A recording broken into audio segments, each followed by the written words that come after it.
be showing you how to make an apple crumble. So I'm just out picking some apples at the moment, fresh off the tree. Oh, like that. These are just normal cooking apples. So we're going to use some of these. These are best for making like either apple crumbles or apple pies. So yeah, go and get a picking. You've got your apples, whether it's from the tree or from your local supermarket, because cooking apples are in season right now. So I'm going to make quite a big crumble because I've got some people coming round. So I'm using like a big kind of oven dish like this. The recipe I'm going to do is going to be enough for between 6 and 8 people. So obviously if you don't need to do one that big and you've only got like a little tray like this, then literally half the ingredients at the end. So you're going to need an oven dish, you're going to need a saucepan, and you're going to need a bowl as well. And that's about it really. So it's about 1.5 kilos of apples there. That's going to be enough for the big dish that I've got. And all you're going to do is peel them, chop them, and cut the middle bit out. You don't need the middle bit. And then we're going to pop them in the pan. That's it for the apples. So you just want to basically peel your apples. Ooh. So you just want to cut the apple like that, and you cut the inside bit out.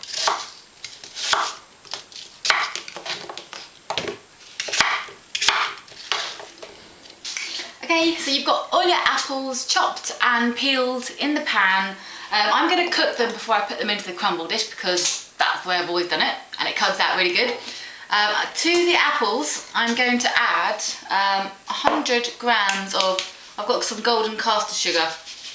So, or you could use white sugar or brown sugar, but I use golden caster sugar. So I'm going to put the sugar in. I'm going to put a little bit of water just to get it kind of boiling, and I'm going to put in 4 fluid ounces. I'll say. It's actually for one of my subscribers called Brixton Blue Beet. So hi. I hope your apple tree is flourishing and growing lots of apples. Another thing I always do is that if you've got loads of apples, just cook them all up like this, and then you can literally freeze them in little bags or plastic tubs or whatever. Freeze them, and so during the winter you can keep on making your apple crumbles.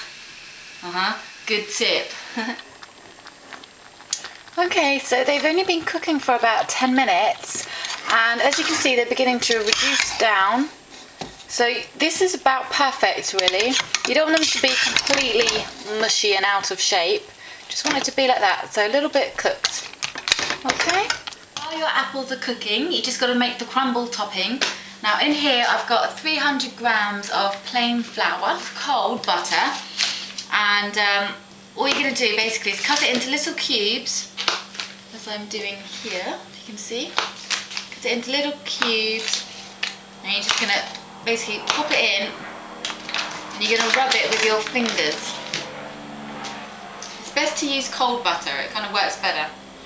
Now, you can actually do this in a Magimix or in a food processor, and that is quite a bit easier.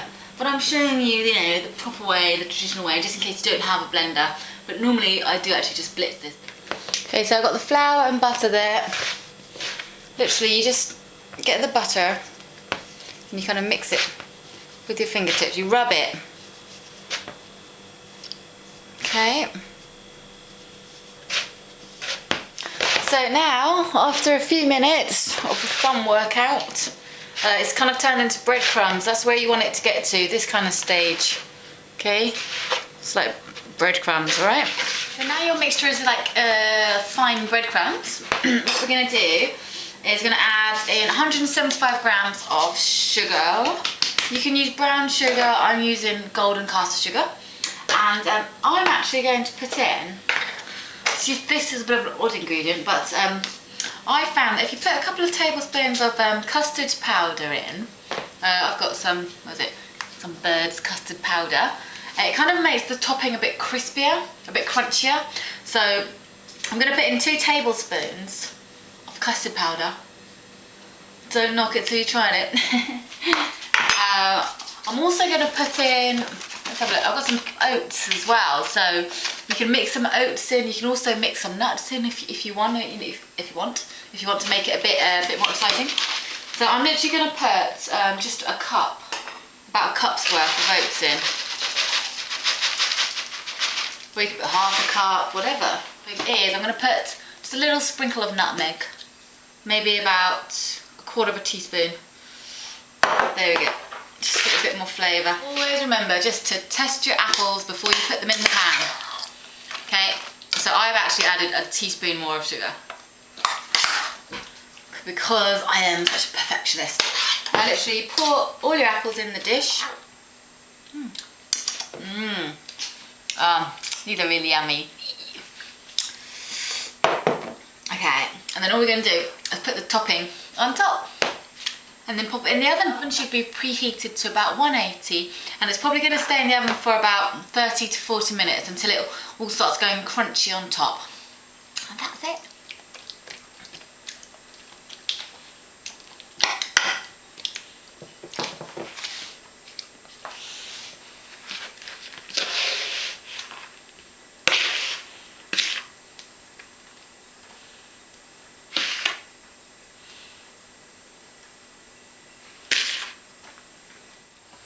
Okay, so this is kind of what it should look like once it's come out of the oven. It's kind of golden, a lot more golden around the edges.